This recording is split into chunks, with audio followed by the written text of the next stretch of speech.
is up, you guys? This is MiniSuperHeroes Today. Hey guys, in today's video, I want to do a comparison video between the brand new 2022 $550 Hulkbuster and the 2018 $120 Hulkbuster. Now, there are some huge differences between these two. Namely, the original 2018 version only had about 1,300 pieces, and the new one has about 4,000 pieces. So it's a pretty big jump, both in price, size, and honestly value. So let's compare them and see if the new model is worth the price or if the old one holds up just as well.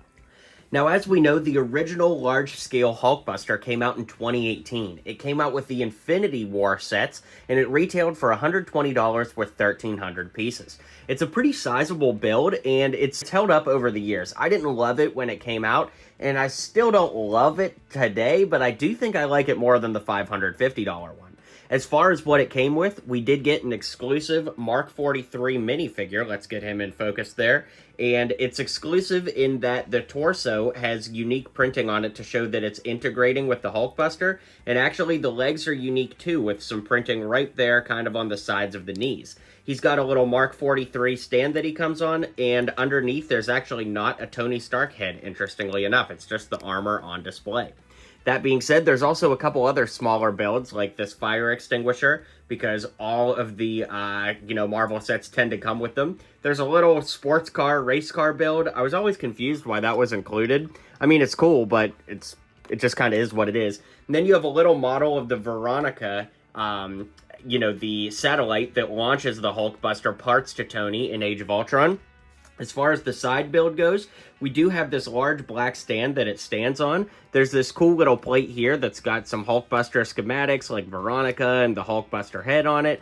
Then there's these arms on the side, which interestingly, you can actually pull out of the side and put them in different places if you wanted to display it, being worked on with these arms or whatever the case is. And then this side arm actually holds an alternative hand that you can switch out on the Hulkbuster. Make sure it's in focus there. And basically what you can do with this is push it forward, and it's like, the hand comes out. And this is the hand that, like, Tony grabs Hulk's fist with. So it's pretty cool in that, right? And basically, you just switch that out with this ball joint and put it onto one of these. You just pull it out of this socket right here, set this arm aside, and then we have that Hulk arm that you can go here, and then there's the play feature that it pushes forward. So that's about it for the arm. Some of the highlights in this model are the canopy that opens, and interestingly, you can actually set the Iron Man minifigure inside. It's not perfectly to scale, but I do like that, we do get to be able to put Tony inside. That's quite cool.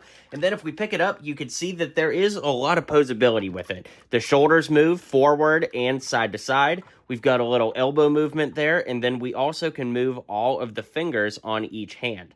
That's identical there. You can't really twist the wrist on it. You just get a little bit of movement at the elbow joint there.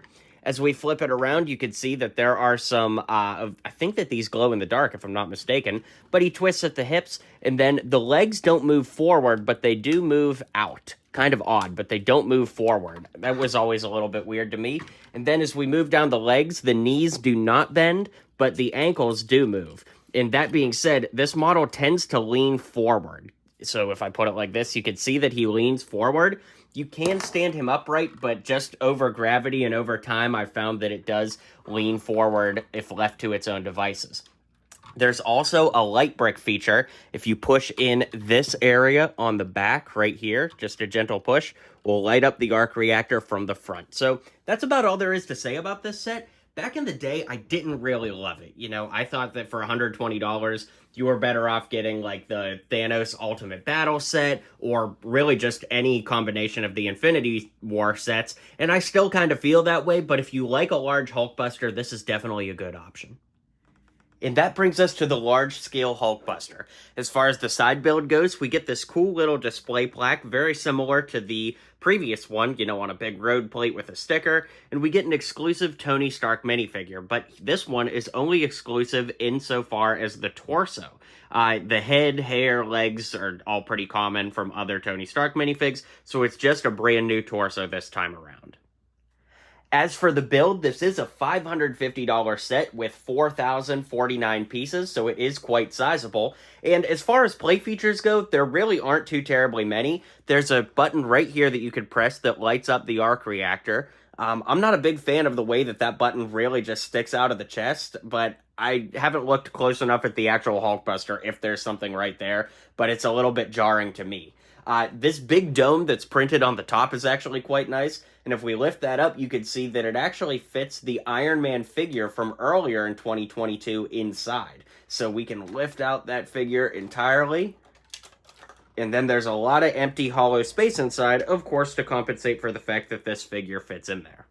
Moving to the shoulders, these shoulder plates move depending on how you want to pose the arms. The arms can be moved forward and out. They also bend at the wrist right here, or excuse me, at the elbows, and the wrists move as well. Beneath the wrist here, you can actually see that you can press this button and it lights up the arc reactor. That's the same on both sides. You have 4 posable fingers, just like that. And then we'll move over to the torso here, give you a nice look at it. Something that really drives me up a wall is all of this empty space that you can see straight into the model, like right here, up through here. Even on the sides, there's lots of empty spaces that you can literally see straight into the model. Very, very odd. These hip pieces here are really weird to me too, with these big gaps that are right there. Now, I understand why they're built the way they are, but like, look at that gap right through there. It just looks very clunky to me, and I don't know, just not super well thought out, I guess. If we move down, you can see the kneecaps here have glow-in-the-dark pieces right there. That is pretty cool, but to me, I think it looks better if the, kneecaps are pushed up like this, but then you have all this dead space. So, I do know that on the actual model, you can kind of see into the tops of the knees. I get that, but I'm just saying I think it looks better like that. Just my opinion. Anyways, the feet are probably my biggest gripe with this set because they are so fragile. Like, these pieces break off all the time, and especially on the back. Here, if I walk around to the side, we can take a look at the back.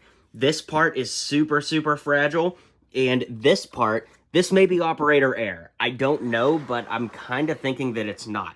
You can see that these bricks don't fully click into the back of the feet. See, there's a gap there, gap there, gap there. And the same is true on the other side. So, hey, if I built it wrong, I'm totally willing to own that and say that I made a mistake. But what are the odds that it would be built wrong twice? Again, it's possible, but I don't know. Even in just turning it around, this piece just broke off. It goes right here.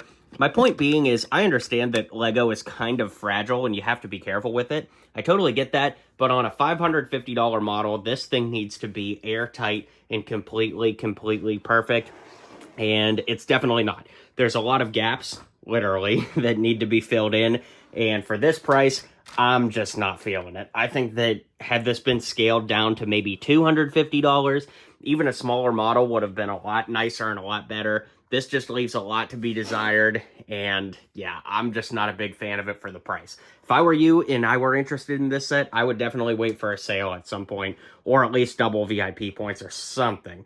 I don't know if this is worth it at full price. But anyways, let's zoom out and I'll give you my final thoughts. Well, needless to say, guys, I'm not a huge fan of the new Hulkbuster. I really didn't care for the original one all that much either, but seeing them side by side and considering the values, it's just too hard to say that the new one is worth it.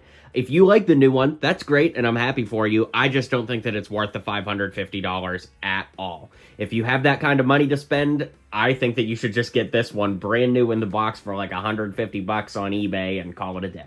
Anyways, let me know what you think down in the comments below. Be sure to hit like and subscribe. I'll catch you guys on the next video, and until next time, build on. Well, you made it to the end of the video. Thanks for hanging out with me today, and don't forget to hit like and subscribe, and maybe check out one of my other videos listed here.